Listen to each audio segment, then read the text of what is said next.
Welcome to 3rd BSc Semester 5 students to my Physics Lecture 21 on YouTube. My name is Naman VVSN Murthy, Lecturer in Physics, SKBR College Amlapuram. Last క్లాస్లో మనం unit 2 complete చేసాం.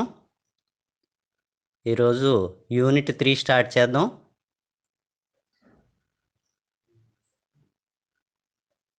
Today's topic is alternating current and power factor for 3rd BSc Semester 5 students studying under Adikavi Nannaya University, Rajamahendravaram. ఇది 3rd BSc వాళ్ళకి 15th class.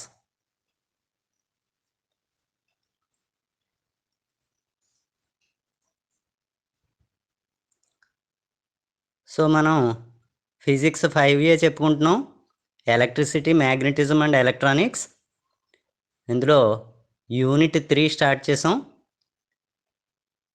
2 chapters ఉంటాయి. 5th chapter alternating currents, ఏకాంతర విద్యుత్ ప్రవాహాలు.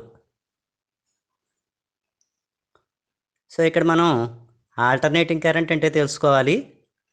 ఏదైనా ఒక కరెంట్ వాల్యూ రెగ్యులర్ టైం ఇంటర్వల్స్లో సైక్లిక్గా change అవుతుంటే అలాంటి కరెంట్ని ఆల్టర్నేటింగ్ కరెంట్ అని పిలుస్తాం. So an alternating current or AC is defined as one which passes through a cycle of changes at regular intervals. So దీన్ని ఏకాంతర విద్యుత్ ప్రవాహం అని పిలుస్తాం. నిర్ణీత కాల వ్యవధుల్లో చక్రీయంగా మార్పు చెందే విద్యుత్ ప్రవాహాన్ని ఏకాంతర విద్యుత్ ప్రవాహం అంటారు. ఇందులో కాసేపు పాజిటివ్ ఉంటుంది కరెంట్ వాల్యూ, కాసేపు నెగిటివ్ ఉంటుంది. సో కరెంట్కి expression I = I0 sin ωt రాస్తాం. ఆల్టర్నేటింగ్ వోల్టేజ్కి expression E = E0 sin ωt రాస్తాం. ఇక్కడ ఐని కానీ ఈని కానీ ఇన్స్టంటేనియస్ వాల్యూ అని పిలుస్తాం, తత్కాల విలువలు.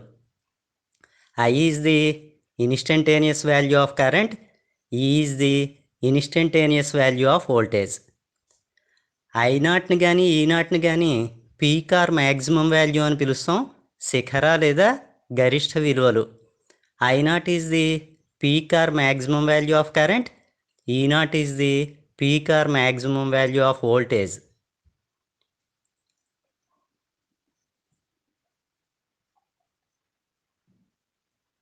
ఈ ఈక్వేషన్స్లో మనం ఒమేగా టీ అని రాసాం. ఈ ఒమేగా టీని ఫేజ్ యాంగిల్ అని కానీ ఫేజ్ అని పిలుస్తాం, దశ, కోణం లేదా దశ.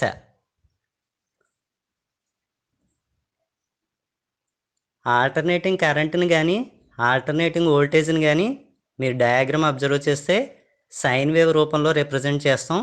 ఇది సైన్ వేవ్ షేప్ ఇది. సో ఎక్స్ యాక్సిస్ మీద టైం తీసుకున్నాం, వై యాక్సిస్ మీద కరెంట్ కానీ వోల్టేజ్ కానీ IRE రిప్రజెంట్ చేసాం.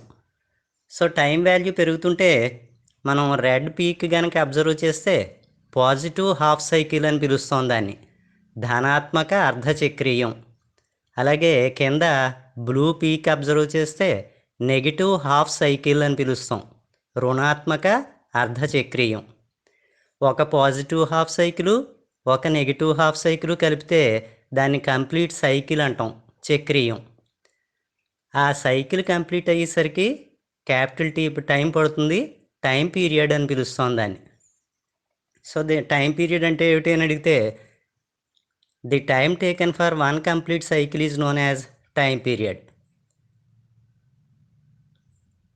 ఆవర్తన కాలం అని పిలుస్తాం దీన్ని.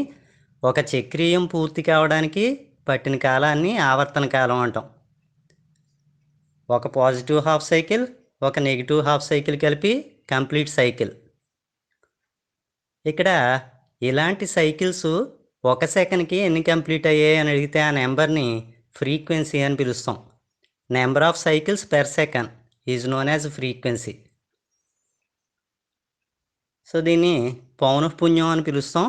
ఒక సెకనుకు పూర్తి చేసే చక్రీయాల సంఖ్యను పౌనఃపున్యం అంటారు. ఫ్రీక్వెన్సీకి టైం పీరియడ్కి రిలేషన్ ఏమిటి అని అడిగితే frequency is equal to 1/t రాస్తాం, reciprocal of time period. F is equal to 1/t.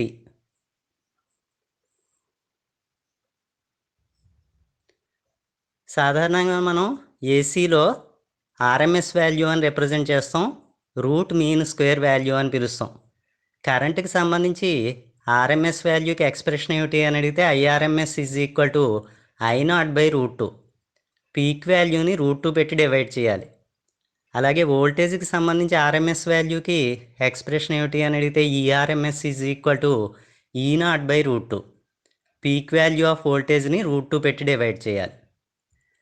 So next concept power in AC circuit. AC వలయంలో సామర్థ్యం. ఇక్కడ పవర్ అని చెప్పి డిఫైన్ చేశారు. ఏసీకి సంబంధించి వోల్టేజీ కరెంటుల ప్రోడక్ట్ని పవర్ అంటాం. ఇందులో మనం ఫస్ట్ టైపు అపారెంట్ పవర్ అని డిఫైన్ చేస్తాం. దృశ్య సామర్థ్యం is equal to voltage into current is equal to E into I. Second టైపుని ట్రూ పవర్ అంటాం. నిజ సామర్థ్యం is equal to EI cos θ. ఇక్కడ వోల్టేజీ కరెంటు వెక్టార్స్ మధ్యలో యాంగిల్ని తీటాతో రిప్రజెంట్ చేస్తే E into I into cos θ రాస్తే దాన్ని ట్రూ పవర్ అని పిలుస్తాం. సో మీరు రెండు ఫార్ములాలు అబ్జర్వ్ చేస్తే true power is equal to apparent power into cos θ అని రాయొచ్చు.